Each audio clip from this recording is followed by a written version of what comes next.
Hello everybody, welcome back to Herbie's Garage. Today I'm working on my 2004 Chevy Silverado 1500, and it died on me the other day.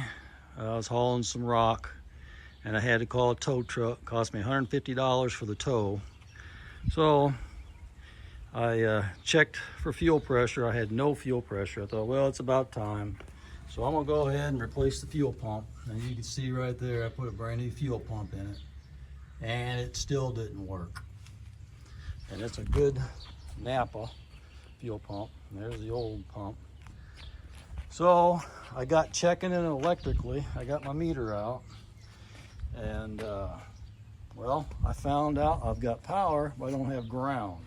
So I wanted to show you guys this. If you have a Silverado in this year, I don't know how far up it may go. It may go from 01 to 07. I don't really know. But anyway, this is the left front wheel, the driver's front wheel.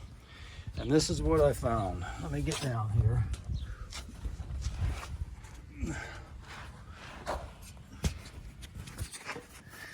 Now I'm right underneath. And here's the front wheel right here to give you an idea where I'm at. And right here is where the problem is. See this wire? This is the ground wire for the fuel pump. And that's all it was a ground wire. Cost me $400, almost 400, no, it was $300 for the pump, $150 for tow for a broken wire. So anyway, sad luck for me, but I want to show you guys this in case you might come across this. You might have a symptom of a bad pump.